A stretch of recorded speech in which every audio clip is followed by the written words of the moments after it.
Welcome to my YouTube channel.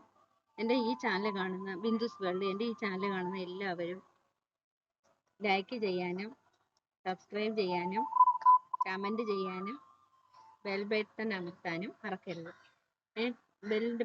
Bell button നിങ്ങൾ click ചെയ്യുമ്പോൾ നിങ്ങൾക്ക് അടുത്ത നോട്ടിഫിക്കേഷൻ കിട്ടും. അത് നിങ്ങൾക്ക് ഉപകാരപ്രദമായിരിക്കും.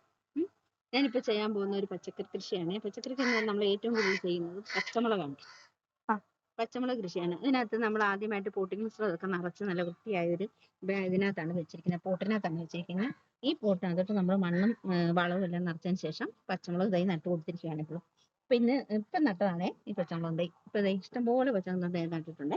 ഇത് നമ്മൾ ഇതുപോലെ നട്ടിട്ട് നല്ലപോലെ വെള്ളമൊക്കെ ഒഴിച്ച് കൊടുത്ത് നല്ലപോലെ വളമൊക്കെ ഇട്ട് കൊടുത്ത് നല്ലപോലെ വളർത്തി കഴിഞ്ഞാൽ ഇഷ്ടംപോലെ പച്ചമുളക് ഉണ്ടാവുകയും അപ്പോൾ ഇതുപോലെ നമ്മൾ ചെയ്ത പച്ചമുളക് തൈ നമ്മൾ നല്ലപോലെ പച്ചമുളക് ഇഷ്ടംപോലെ പിടിച്ചിട്ടുണ്ട്. നല്ല പച്ചമുളകാണ്. അതുകൊണ്ട് നിങ്ങൾ നന്നായിട്ട് കൃഷി ചെയ്യണം. അതുപോലെ തന്നെ ഇവിടെയും നട്ടിട്ടുണ്ട്. ഇവിടെ ഞാൻ നല്ലപോലെ വളമൊക്കെ ചേർത്ത് നല്ല വൃത്തിക്കാണ് നട്ടിരിക്കുന്നത്. ഉണ്ടല്ലോ, ഇതുപോലെ തന്നെ നമ്മൾ ഇത് കൃഷി ചെയ്യുന്നുണ്ട്. വെള്ളരിയാണ് കൃഷി ചെയ്യുന്നത്. ഇതുപോലെ നമ്മൾ പോട്ടിംഗ് മിശ്രിതമൊക്കെ നിറച്ചതിന് ശേഷം വെച്ചിരിക്കുന്ന വെള്ളരിയാണ്. ഇതിൽ കണ്ടിപ്പോൾ പൂവൊക്കെ പിടിക്കാൻ തുടങ്ങി. ഇനിയിപ്പം കുറച്ച് നാൾ കഴിയുമ്പോഴത്തേക്ക് കായാവും. നല്ലപോലെ പൂ പിടിക്കുന്നുണ്ട്. ഇതിന് നമ്മൾ വളമായിട്ട് കൊടുക്കുന്നത് ചാണകമാണ്. പിന്നെ വേപ്പിൻ പിണ്ണാക്കും ചാണകവും എല്ലുപൊടിയൊക്കെ നമ്മൾ നന്നായിട്ട് ഇട്ട് കൊടുത്തിട്ട് നനച്ച് കൊടുക്കുക. തക്കാളി ഇതിൻ്റെ കൂടെ നട്ടിട്ടുണ്ട്. അതുപോലെ തന്നെ വെള്ളരി നന്നായിട്ട് വരുന്നുണ്ട്.